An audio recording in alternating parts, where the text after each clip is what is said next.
Okay, ladies and gentlemen, welcome back to the garage.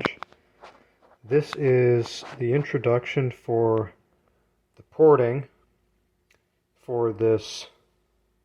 It's a 1999 Yamaha Blaster, and this blaster is running a 3mm stroked crank, and it is running without the spacer plate. So a lot of people might buy that kit, the 3mm kit, and it comes with the spacer plate, and this setup is not running that. So this port is specifically for that type of application with no spacer plate. Okay. First part of this, we are going to work on the exhaust port inside and out. We have a lot to do on here. So on this port, we're going to take a lot out of this bottom section to level it off, because you can see how much of the tip of my pointer here is missing. That's where the liner is, the cylinder liner, and that's how much of this aluminum we're going to take out. Now this sealing here, we need to take a few millimeters out of this, the top of the port here. And I'll give you the numbers, all the dimensions from a specific location of the port to the top of the cylinder. That way you can replicate these details fairly well. So I've got everything marked up, and I'll walk you through what I've got going on here. These are the transfer ports here on the bottom side. Here's the skirt, or the sleeve, that we're going to be taking out. You can take a lot out of this, because remember, when the piston's coming back down, all that fuel that it's brought in is wrapping around here as the piston's coming down. So we're going to take a ton of material out of here. We're going to take a lot of this skirt off on both sides, and we'll thin this wall ever so slightly. And like I said, I'll give you guys all these dimensions. For the intake, we're going to open these windows up about 2 millimeters all the way around, and maybe 3 on each side for the center. We don't want to make this a real sharp, like a shark fin edge on the opposite side where the air and fuel actually come in. We want it relatively rounded in the front, but we can thin this out a fair amount more. And we want to square the windows. So right now they're angled up a little bit. We can get away with squaring, bringing this corner down a little bit, and gain a lot more intake. If you're running a Wiseco piston, like the 573 piston, the windows on those pistons are fairly large. So you can gain quite a bit from opening these up and increasing that fuel mixture going in under the piston. So that's that side of the intake. Here's another look at the exhaust. And like I said, we're going to take about 2 or 3 millimeters out of the top of the port, out of this sealing right here. And for this MX tune, you want to maintain the same contour all the way across. So it makes it really easy. All you got to do is literally just scribble some Sharpie on here and take your time, really work at it real slow, and work your way up. For a poor man's port, you can just take, if it's a stock cylinder for a stock crank and a stock height piston, no modifications or anything crazy, you can take 1.5 mil, one to 1.5 off this sealing, and you'll be safe, and you'll get some good power from it. When you raise this exhaust port, you get more RPM. But if you go too high, then you have a very limited window. Like a dune port would be a little bit higher, and a dune port would be flatter here across the top. So if that's what you're aiming for, more of a light switch type power band application, that's how you would cut it. But this, I'm going to just keep it relatively simple, maintain the same shape, just raise the port ever so slightly, about 3 millimeters. And afterward, when all this is said and done, I'll show you this measurement from top to bottom, and I'll explain that dimension versus the stock dimension, and how using that spacer plate in a matter of opinion is unwise. It limits it takes away a lot of that port timing that you have available to you. It raises the port too high. So that's what we're doing for exhaust. For the transfer ports, we're not going to change the height. After this is all said and done, I will put this on the engine, and we'll put the piston at top dead center, and we'll compare to these transfer heights. But I'm probably not going to adjust them. I'm just going to open them up. You can open them forward so the flow is better forward on both. Both of these transfer ports, you can open up quite a bit. You don't want to touch, you don't want these to intersect. You cut so much out, you don't want to hit the next port, because that will destroy your piston ring. You want to still have some integrity here, some sleeve here. Same with over here. So you don't want to get too close to the exhaust port. But you can take a little bit out and buy yourself some better flow. So that's what we're doing. We got a lot of work to do, and part one will be exhaust. So I will be working with the burr. So I will be working with the burr to cut some of this down. Like I said, this hump right here will essentially make this straight so it meets this edge. And then the same for the top. We're going to take, this is really just a ledge here. So after you take out this ledge and the most of its iron from the sleeve, after that you don't have a whole lot of aluminum to cut out. You just do a lot of shaping in here, a lot of cleanup, and then when you get to the exterior of the port, you saw my scribed line. There's a fair amount to take out there, 2 or 3 millimeters all the way around on that circumference. That way it matches your exhaust gasket properly. So if any of you are wondering what that dimension is, just get your exhaust gasket and mark it out that way. If you wanted to be really precise, put your gasket inside whatever pipe you're running. If it's a FMF or whatever, see if there's a free flow on the pipe side with the gasket in there. Sometimes they have a big old booger weld inside the end of the pipe, and it wouldn't hurt to kind of port the end of the pipe as well, and you can match the gasket in the same way. So put it in your pipe, see if there's any interference. If there's not, if the diameter in the pipe is larger than the gasket, then I'd say work the gasket down a tiny bit to match the pipe, and then put the gasket here in the cylinder, in the exhaust port, the exit portion of the exhaust port, and then scribe it out and mark it. That way you have a really good template. That way you'll port match all the way through the port into the pipe, and you'll have a really good flow. So I'm going to get set up and start grinding, and I'm going to try to have the camera set up where you guys can witness as much of this as possible. It's a little hard to show these intricate spots while getting the work done, so I'll do my best.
A little bit at a time. Just take your time. Keep the grinder speed low. Keep your RPM low. And just move it along nice and slow. Don't stay in one spot. Kind of jab at it. And keep your burr wet. You can literally just get a bucket of water, put it in the water every minute or so.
Okay, that is pretty good. We'll get in there with the Tootsie and sand it down after we work out the front. So it's roughed out.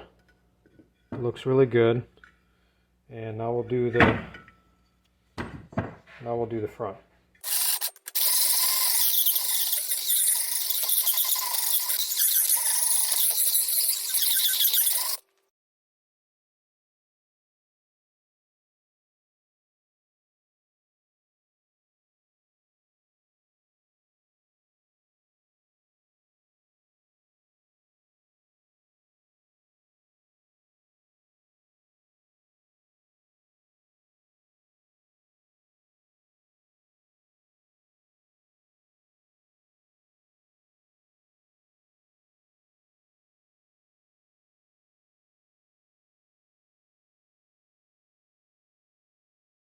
Okay, boys and girls, I think we're pretty well roughed out. I'm going to try to start to sand this, polish it, whatever you want to call it.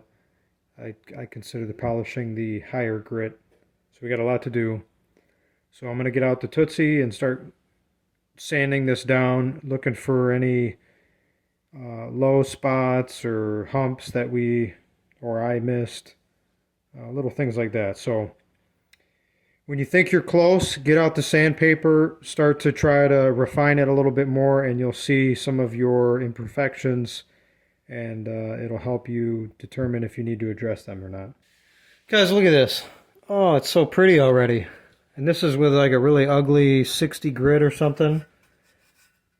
So don't be shy. You can hit it with some pretty aggressive paper and really get it roughed out. Save yourself a lot of time and hassle, because going from the burr to the sanding, I think a lot of people make a mistake of going straight to some relatively high grit, like 100 grit or even higher, and you're just going to sit there rubbing it all day. So rough it out with some rough grit and work your way up. Take your time, work your way up. I still have a little bit more to do on the inside by the inside part of the port, and I'll keep at it.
Okay folks, there you have it.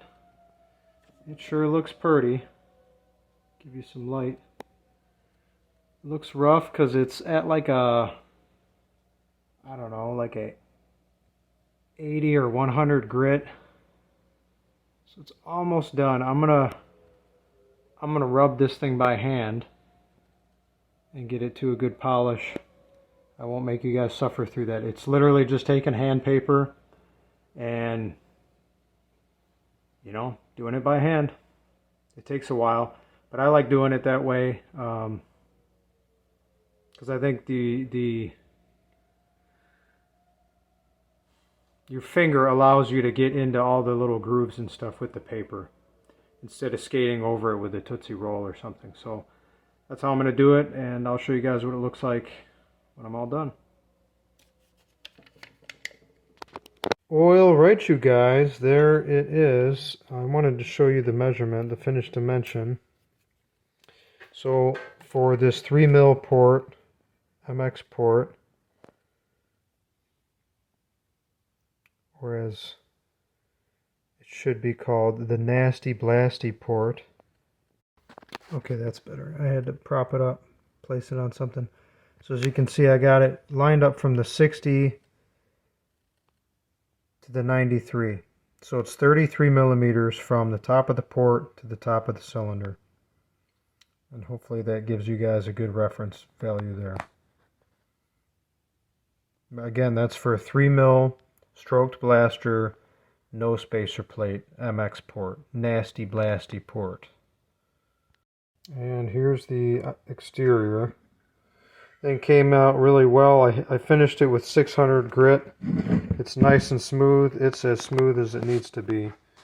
And boy, it feels really good too. So it's opened up quite a bit. And exhaust is finished and ready to rock and roll.